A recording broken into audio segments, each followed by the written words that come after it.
자, 제주에 조선 때 고려 때 어떤 사람이 유배왔어요?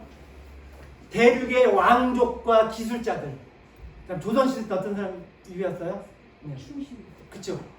왕의 반대하는 정적들, 당상관 이상의 권력자들. 그래서 육지 것들이 제주를 잘 무시 못하는 이유 중에 하나. 또 어느 집안은 그 서자가 아니고 적자 집안. 어느 집안입니까? 우리 집은 적자라고 하는 집안이 있습니다. 네. 어쨌든 제주에 유배온 사람들은 조선시대 최고의 권력자들이었다. 당상은 뭐예요? 경복궁의 근정들 안에서 논하는 사람. 그다음 당하관은 밖에 있는 고개수가 있는 사람들. 당상은 정삼통 최고의 정승급 있는 사람입니다. 그 사람 유배에 온 거다. 그 사람 이야기입니다. 그러면 그들은 지식인이 아니야? 훌륭한 조선의 최고의 지식인들이지. 그 지식인들이 그들의 지식을 전파하죠. 어디에? 섬것들에게. 그러면 이들 앞에는 정서론적으로 뭐야? 고려 때 원나라에 반대되는 세력들이 유배 왔어요. 그러면 저항 의식이 있어 없어? 강하지. 방불기지 기본 강해.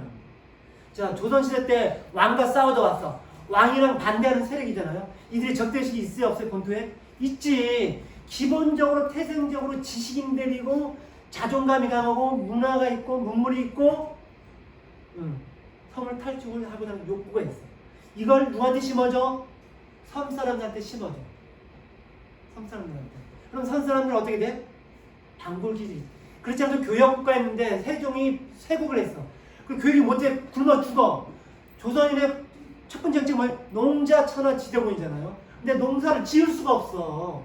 다금질 현무암이잖아. 그죠? 지을 수가 없는데 지으래. 굶어 죽어야 해. 그러니까 섬을 탈출하는 거야. 그러면서 뭐가 생겨? 가슴 속에 분노, 적개심, 왕족, 육지 것들 막 쌓이는 거예요. 그럼 육지 것들 언어가 돼요? 안 돼요? 안 되지. 그죠? 이 감정이 기본적으로 태생적으로 남아있다. 그런 걸 대변하는 내용들인 거죠.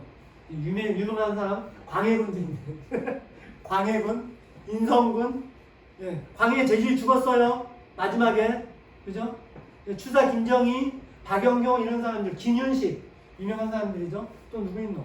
최익현 기억나세요? 네. 무슨 대마도 죽긴 했지만 최익현 이런 다 제주에 유배간 사람들. 조선에서 날고기 때 했던 사람들은 다 제주 안 갔다 오면 그건 똑바로 된 정치인이 아니야. 왜? 맨날 이거 왕한테 이것만 했으면 똑바로 된 정치인 있으면 왕이랑 싸웠겠지. 왕이랑 싸우면 어떻게 돼? 다 제주 유배 와야 되죠. 그런 제주의 특징을 갖고 있습니다. 네. 유배국이 어느 정도 많이 왔냐? 여기 보면 영조 때 유배객들이 제주목,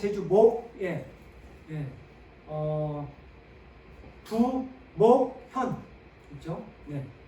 목에 집중되어 있어 사목의 분배지만 개성을 하자 제주 사람들이 매우 곤욕스러워하더라. 섬 전체에 유배객들이 가득 찬 것 같아서 제주 사람들이 한편은 웃고 한편은 한탄하더라. 유배가 왔어. 추사 김정희 유배 왔는데 누가 먹여 살려요? 목사가 먹여 살려나? 제주 사람 먹여 살리는 거예요. 그럼 힘들어 안 힘들어? 힘들지. 근데 추사 김정희 뭐래? 그리라도 가르쳐줬어요. 다른 것들 그리라 가르쳐줬나? 안 가르쳤잖아. 혼자 놀고 먹고 가는 거 아니에요? 그러니까 제주 사람이 갖고 있는 정서가 기본적으로 가지고 있다라는 걸 얘기하는 거죠. 저희 집도 유배 왔거든요. 그리고 기독교가 들어오게 됩니다. 조선 말에 밀란이 많이 발생해요. 밀란. 여러분들 제일 잘 아는 건 이재순환이잖아요. 신축년 천주교 프랑스와 전쟁 치렀던 이재순환인데 그 전에 방송 1898년 방송집 1894년이 뭐가 있어요? 동학혁명이 있어. 그다음 최초의 농민항쟁 1894년에 쫓겨났어요. 그렇죠? 우금치 그 다음에 경북 충북 어디야? 박근혜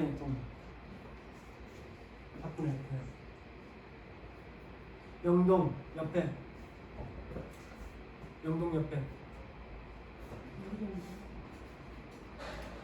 작가님 그 스님 주부님 스님 어디 있어요? 옥천? 네, 옥천. 보은, 옥천.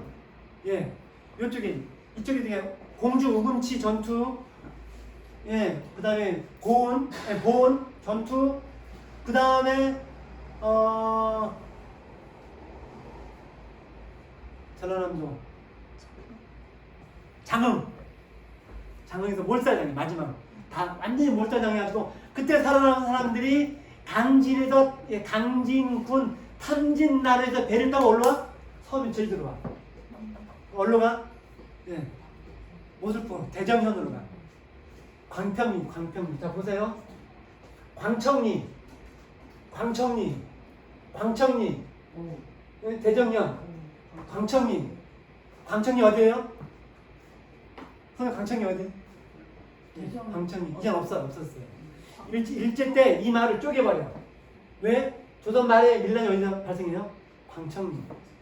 이 마을을 쪼개. 그게 저기 광평, 서광, 동광, 덕수로 쪼개. 그 이름이 광청이에요. 나이 많은 분들은 광청이에요. 제 고향이 여기입니다. 대정문군이. 대정문군.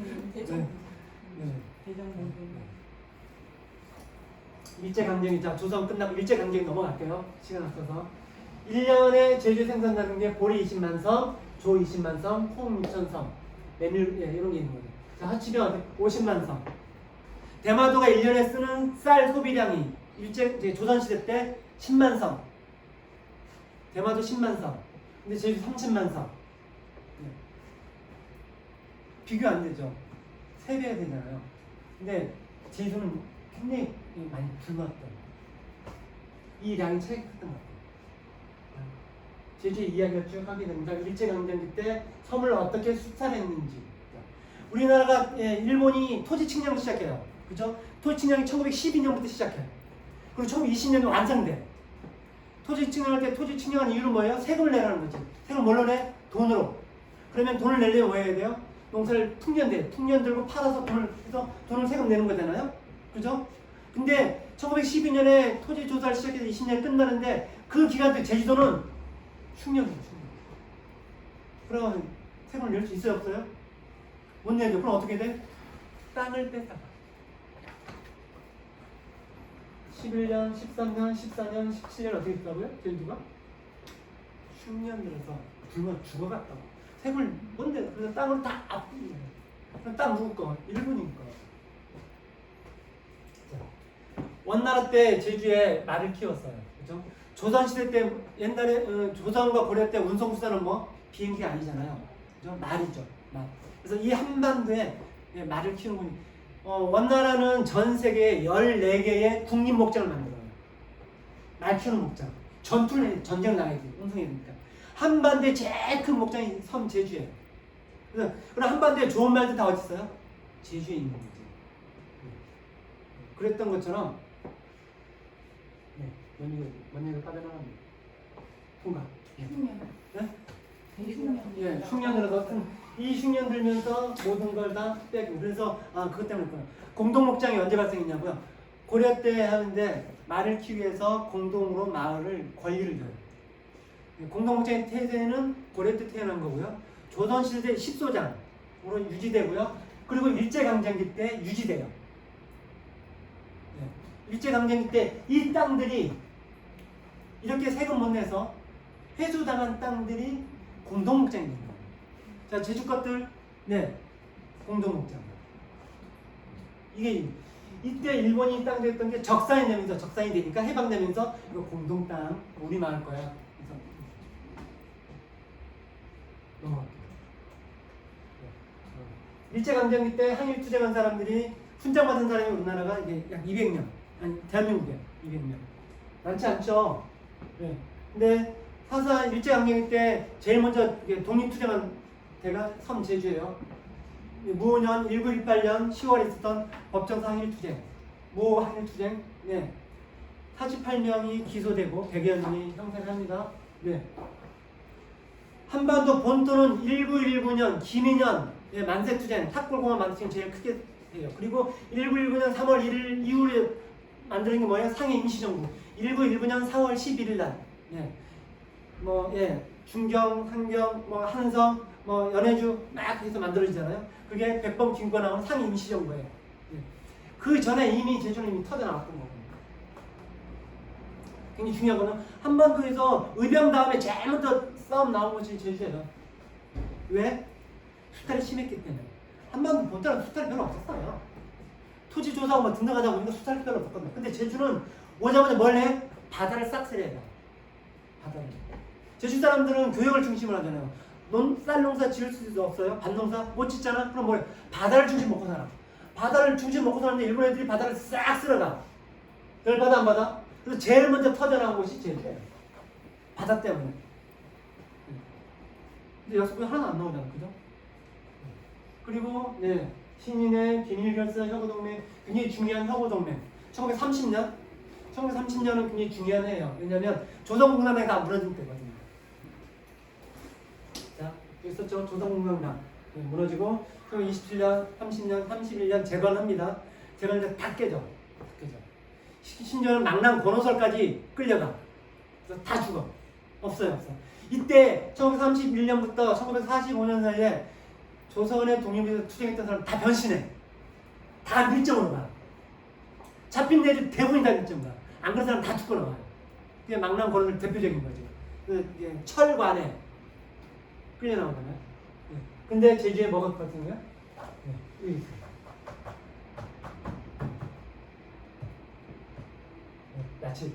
야채일카는 러시아예요.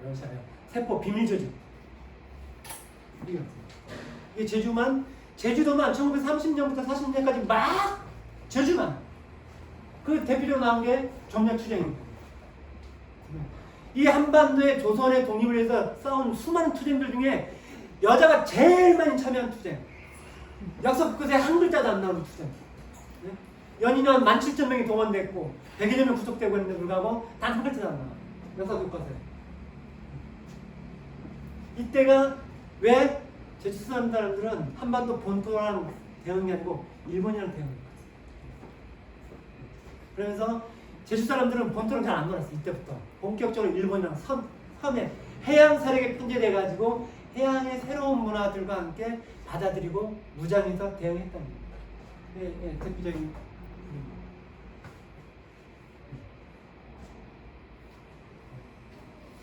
자, 보세요. 제 동경 조선인 유학생 하부에 신화동맹단, 제1본 조선노동 총동맹. 여기 서기장들 누구? 다 제주 사람들. 제1여공보호회, 동경조사 여성청년동맹 결성. 그죠? 조선 무전자 세종 누구예요? 박열. 기억나세요? 박열이 제2우선자 신문, 민정신문, 박열 신문 발견하는 이때 제주 사람들 다 같은 친구들이거든요. 일명 아나키스트. 우리말로 번역하면 무정부주의. 무정부주의 아닙니다. 무정부주의하고 아주 다른 거예요. 무정부주의는 정부를 거부하는 거고, 아나키즘은 괜당 공동체. 우리끼리 질서, 우리 옛날에 그 동네 콩랑 밑에 막 동네 사람 싸우면 어르신이 불러오라, 손 잡으라. 이게 법이 없잖아요. 법과 제도가 없어. 그냥 어르신이 인력들 우리 동네 살려면 서로 악수하여 잘 살아 인사하여. 아니면 어떻게 돼요? 말도 안 끄단 말이야. 그런 거죠. 예. 이런 공동체, 이게 아나키즘이거든요. 아나키스트들이 하는 짓. 그냥 무정부주의가 아닙니다. 어쨌든 이 박열 영원 몇 년에 떴던 이 박열도 같은 모임이에요. 그리고 나중에 계림 동기로 바뀌게 되죠. 예. 계림 많이 들어본 것 같지 않습니까? 예. 예. 이렇게 하면서 제주 사람들은 일본에서 하는 거죠. 몽양 여원흉이 암살당하잖아요. 그 옆에 보좌관이 누구였어요? 제주 사람이었죠. 네. 그래서 많습니다. 제주 사람들.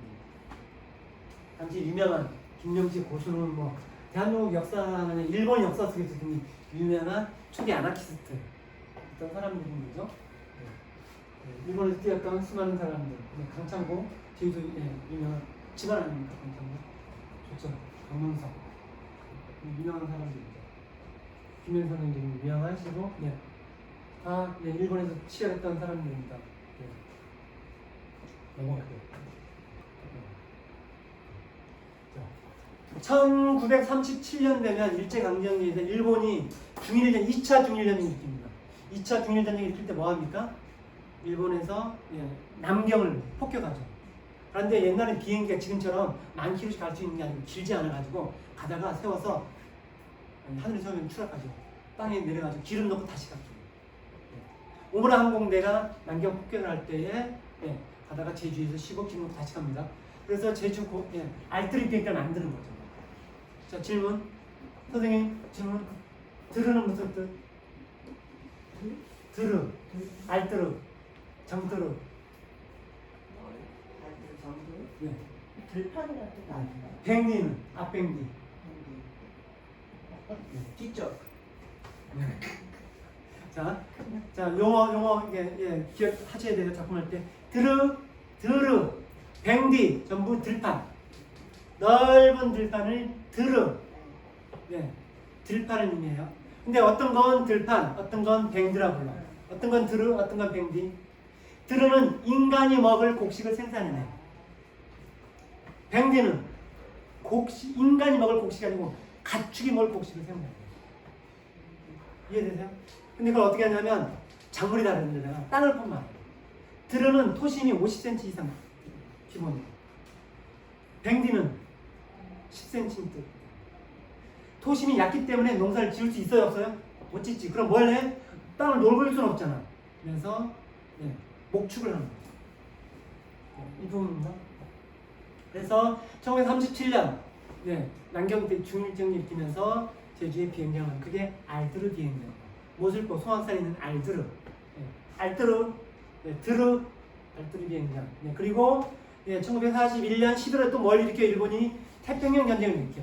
그래서 알뜨르 비행장을 키우고, 그다음 비행장을 또 뭘 만들어요? 정드르 비행장 만들어. 여러분들 제주 오려면 어디로 내려요? 제주공항 내려. 제주공항이 정드르 비행장이에요. 왜 정드르냐고요? 거기 우물이 있었나봐. 정드르 비행장. 그리고 또 비행기 만들어. 진드르, 긴 들. 그게 신촌이에요. 수박밭. 이렇게 하면서 그 다음에 마지막 만든 게 가시리. 제동, 대한항공 제동목장 비행장. 제동목장 비행장은 조금 틀려요. 동일한 비행장을 4개 만드는데 제동목장 비행장은 한반도 본토 사령관이 따로 만들어요. 나머지 3개 비행장은 제주 총사령관이 만들어요. 좀 다르죠. 소속이 달라, 소속. 그래서 제동목장 비행장도 그때 만든 4개의 비행장을 만들어줍니다. 제동목장 비행장 한 번도 써보지 못했어요. 바로 무너졌거든요. 전쟁이 나서. 그러면서 제주를 원래 요새화시켜. 태평양 전쟁을 일으키잖아요. 무기 만들어야지. 그리고 군수물품. 제주에 뭘 주로 만들었어? 제주에서 단추. 군복 만들려면 단추 있어야 돼요. 그다음 또 뭐 깡통, 군수품, 군수물장, 구쟁기, 구쟁기, 상어 이런 얘기를 말해요. 이러면서 제주를 요새화하는 거죠. 어디서 그렇게 만들어요? 여수, 목포 또 다 이렇게 만들어요. 근데 제주가 특별히 커. 그리고 58 군단 규모는 어느 정도냐면요. 군대가 5만 명 이상. 완벽한 국가 체제를 군단으로 보시면 돼요. 한 나라를 통치할 수 있는 수준. 군대와 무기 5만 명 이상. 근데 제주에 몇 명 있었어요? 8만 명. 그리고 이 작전을 수행하는 거죠. 요새하게 됩니다. 그 내용들을 잠깐 설명드리는 거고요. 그 요새할 땐 지도, 제주를 이렇게 하나, 둘, 셋, 넷 나눠가지고 요새화를 하게 되는 거죠. 비행장이 하나, 둘, 셋, 또 하나, 둘. 진드르. 여기 진드르? 여기 진드르. 정드르, 진드르, 알뜨르, 그레이, 대한항공 이렇게 4개의 비행장을 만들게 되고요. 사령부, 군단, 4단 위의 군단, 군단 이렇게 해서 만든 거죠. 근데 여기는 본토 군단, 제주 군단 사령부, 58 군단 사령부가 아니고 본토의 군단. 당시에 2차 태평양 전쟁 때 한반도 군이 일본 군이 19만 명, 동시 19만 명인데 제주에 8만 명입니다. 3개 군단입니다. 근데 제주 군단은 일본 본토와 저기 만주 간도 특설 때, 그 다음에 731 부대 애들이 내려옵니다. 당시 무기들이고요. 무기를 무슨 말인지 못 알아듣잖아요. 그래서 사진으로 보기 쉽게 무기 이런 게 있어요. 이런 거. 아톰보이, 제로센, 가미가제. 가미가제는 나중에는 아톰, 미래소년 아톰 무슨 작은 거, 아톰보이, 전투기예요. 1인용 자살 비행기. 이거 아톰보이. 한 명 타요, 두 명 타요, 한 명. 쾅. 두 명 타는 건 전투기. 그건 뭐예요? 네, 돌아오는 비행기. 초기에 가미가제는 2인용이었어요. 아니 1인용으로 바꿔요. 제로센, 빵, 죽으면 산화되죠. 그럼 내가 어디로 가? 내가 죽으면 신사로 가. 또 삼방산, 박음지오름. 보이죠? 삼방산.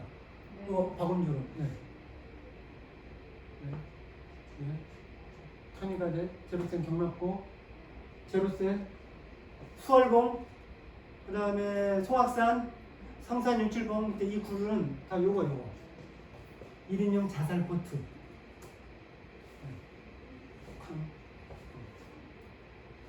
송악산, 네, 고사포 진지. 요거 우리 이승현 선생님 작품에 나왔다는 거. 정박포 요거예요. 이거 뭐? 깡통공장, 단추공장. 이거 전방폭포. 맞아요. 전방폭포 위에 요거. 공장, 군수공장, 뚝뚝 보이죠? 군수공장. 1944년도 모습입니다. 여기서 군수품 만든 군수품. 이게 누가 이래? 선생님이 어마어마하다.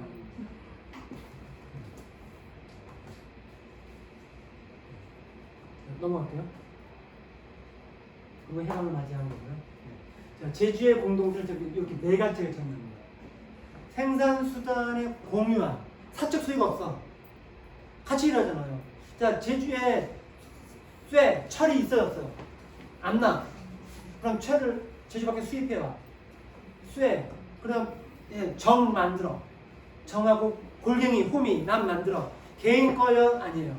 아니, 마을 거야, 마을 거. 개인이 할 수가 없어요. 귀한 거기 때문에. 공동 소유하는 거죠. 그럼 그걸 쓰려면 공동으로 관리해. 땅 부자가 있어요, 없어요? 없어요. 돌밭이잖아. 다 얼망 여기 100평, 여기 50평, 여기 300평 돌밭 들인 거죠. 집당할 수 있는 권력이 없었던 거죠. 자, 그게 첫 번째. 두 번째, 식기문에 따른 갱단 공동체인 거예요. 혼자 사는 게 아니고 늘 우리가 너하고 나가는 게 아니고 우리만 있어. 개인이었네. 우리만 존재하는 특별한 거예요. 그리고 제주는 화해 속에서 이게 없어요. 이게. 동반, 서반, 양반, 반상 문화가 없어요. 물론 시킬 때 반 문화 있으니까 이게 반상을 반으로 하는 거예요. 반상 문화 이게 반인데 반상은 다리가 있어야 돼. 다리가 없어. 접시만 그걸 흉내 내야 될 거고 양반 흉내 내야 될 거고 그러니까 반이라고 부르는 거야. 동반, 서반, 양반. 내가 반상 문화가 없는 건데. 네 번째, 저항의식. 이런 게 제주가 갖고 있었던 기본적인 공동체다. 이게 4.3의 천재 발생이 전까지의 제주 사람이 갖고 있는 공동체. 이게 제일 중요해요. 이거 모르면 빵. 항상 아무 제가 지금 열심히 설명한 거 뭐예요? 이거 얘기한 거지. 이거 얘기했죠. 제가 지금 2시간 동안 떠든 게 이거예요. 결론은 그 삶을 섬 밖의 세력이 어떤 사람이었어요? 삼별총 누구? 최영, 세종, 1901년 이재수 다 이거잖아요. 일제강점기 때 있었네. 조선 내내 이런 거 없었죠.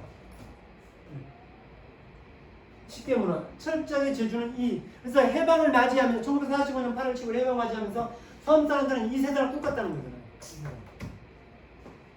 45년 8월 15일 해방 맞이했어요. 예. 아무것도 몰랐지. 8월 16일 우리 해방됐대. 만세! 했잖아요. 그리고 45년 9월 8일 날 뭐가 발생해? 한팔도 이남에 미국이 들어요. 그리고 9월 9일 날 뭐예요? 45년 9월 9일 날 조선총독부 관문에서 일본이 항복해. 그래서 이 나라는 누가 지배해요? 한팔도 남쪽은 미국이 지배해요. 위쪽은 소비에트 연합.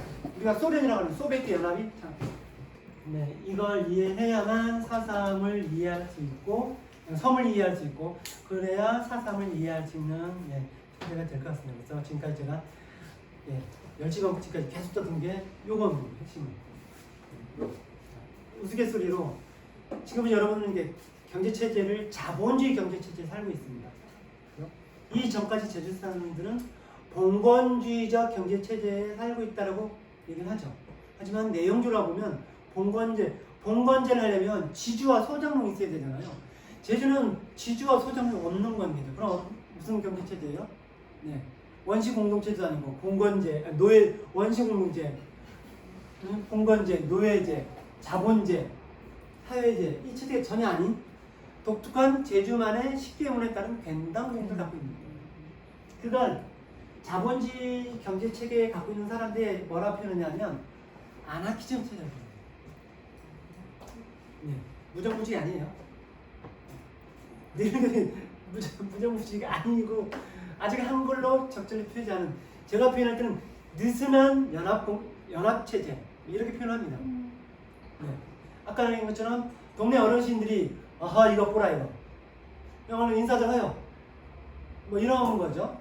그러니까 법이 필요 없는 그러니까 왜 무정부주의냐면 법을 부정한다, 정부를 부정한다. 근데 아나키즘은 이렇게 법과 정부를 부정하기보다는 그런 정형화된 틀을 부정한다. 그래서 아나키즘을 체제에 이해하면 여러분 모두가 다 예술가고, 여러분 다 모두가 글을 쓰면 다 문학인이고, 그림을 그리면 미술가인 거고, 노래를 부르면 음악가가 되는 거죠. 각각의 객체를 굉장히 소진하고 주체하는 부분들을 아나키즘 체계가 봅니다. 근데 이걸 일본 애들이 번역할 때 무정부주의로 번역한 거고, 그걸 우리 받아 쓰는 거예요. 제주 사람은 이러한 정치체를 갖고 있는 거죠. 그리고 자, 이 지구상에서 자본주의가 제일 발달된 나라 어디예요? 미국. 미국에서 이 체제 보면 어때요? 이상한 얘기예요. 자, 이 지구상에서 개인주의가 제일 발달된 나라 어디예요? 대북 말고 미국이죠. 미국에서 제주 사람들 견당공주 쉽게 문화했던 견당공주 보면 어떻게 생각해요? 이상한 또라이죠. 그죠? 나의 능력을 가지고 내 능력을 팔아서 돈을 버는 내가 많은 거 쓰면 되는데 얘는 어떤 애들이에요?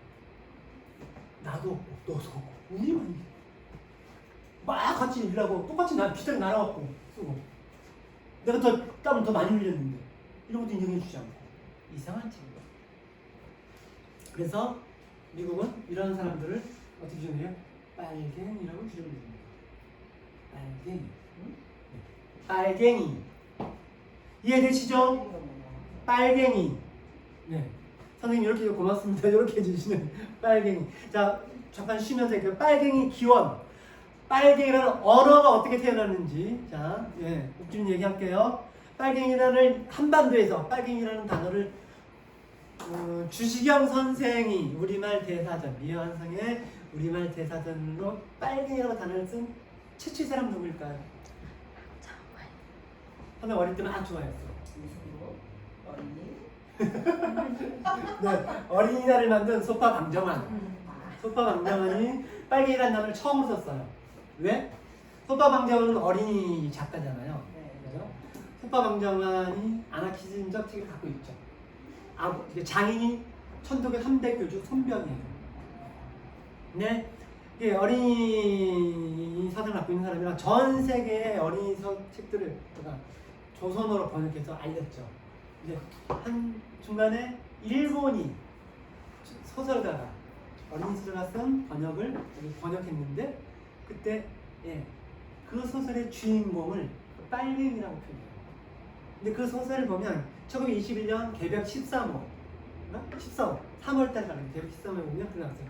어떻게 됐냐면 빨갱이가 못된 지주들을 주먹으로 탕 때렸고 동네 사람들 보고 당신들이 지주랑 싸워서 권리를 행사하려면 뭉쳐야 된다라고 주장했다. 그럼 그 빨갱이라는 그 젊은 청년은 정의로운 사람이죠. 그래서 빨갱이의 첫 번째 탄생은 정의로운 사람이에요. 두 번째 1925년 태어나요. 다시 25년 태어났는데 텐노 일본의 천황 텐노의 대동아 정책을 반대하는 자 빨갱이에요. 자 그러면 영화를 볼게요.